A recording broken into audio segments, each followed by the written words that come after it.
మహాదేవ శంభో శంకర శ్రీశైల భక్త సేవా సమితి తెనాలి వారు నిర్వహిస్తున్న 19వ వార్షిక ఉచిత అన్నప్రసాద కార్యక్రమానికి విచ్చేసిన 50 మంది భక్తులకు మా ప్రత్యేక నమస్కారాలు తెలియజేస్తున్నామండి. తెనాలి నుంచి దరిదాపుగా 200 మంది వాలంటీర్స్ సేవకులు, ఒక 100 మంది వంటవాళ్ళతో ఈ కార్యక్రమం నిన్న ఉదయం నుంచి కార్యక్రమం నిర్విఘ్నంగా సాగుతుంది. అలాగని ఈ కార్యక్రమం ఈ రోజు అర్ధరాత్రి 2 వరకు కూడా ఈ కార్యక్రమం జరుగుతుంది. ఈ కార్యక్రమానికి సహకరించిన ప్రతి ఒక్క దాతకు పేరున ఊరున మా ప్రత్యేక ధన్యవాదాలు తెలియజేస్తున్నాం. ప్రత్యేక కృతజ్ఞాభివందనాలు తెలియజేస్తా, వాళ్ళకి పాదాభివందనాలు కూడా చేస్తున్నాం సార్. ఎందుకంటే ఇంతటి గొప్ప కార్యక్రమాన్ని శ్రీశైల క్షేత్రంలో ఇంతటి గొప్ప కార్యక్రమం చేసి నిర్వహిస్తున్నాం అంటే ప్రత్యేకంగా దాతల యొక్క సహకారాలు లేదంటే మేము ఈ కార్యక్రమాన్ని చేయలేము.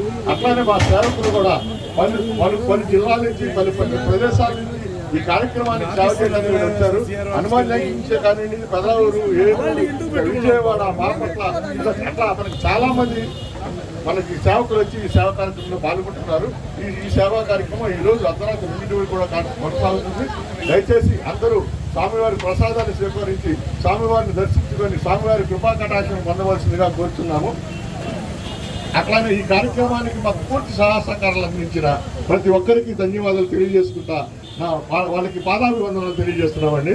ఇంతటి గొప్ప కార్యక్రమానికి మాకు సహకరించినటువంటి సేవకులు కానివ్వండి, దాతలు కానివ్వండి, ఎవరైనా కానివ్వండి. ఎందుకంటే మనకి గయ క్షేత్రంలో 1,00,000 మందికి అన్నదానం చేస్తే ఎంత పుణ్యమో, అట్లానే మనకి కాశీ క్షేత్రంలో 2 లక్షల మందికి కార్యక్రమం చేస్తే ఎంత పుణ్యం కలుగుతుందో, మనకి శ్రీశైల క్షేత్రంలో ఒకరికి అన్నదానం చేసినా మనకి ఆ పుణ్యం కలుగుతుందని మన ఆర్యక్తి చెప్తుంది. కావున ఎంతటి గొప్ప కార్యక్రమాన్ని మనం చేస్తున్నామంటే కేవలం ఈశ్వర సంకల్పంతో మనం ఈ కార్యక్రమం చేస్తున్నాం. ఈశ్వరు ఆజ్ఞ లేనిదే చేయమైన కొట్టదంటారు. కాబట్టి ఇంతటి కార్యక్రమాన్ని మనం నిర్వహిస్తున్నామంటే ఆయన ఆజ్ఞ. దయచేసి మాకు సహాయ సహకారాలు అందించవలసిందిగా కోరుతున్నాం. భక్తులందరికీ మాకు ఈ స్వామివారి ప్రసాదాన్ని స్వీకరించి స్వామివారి కృపాకటానికి పాత్రలు కావాల్సిందిగా కోరుతున్నాం. హర హర మహాదేవ శంభో శంకర.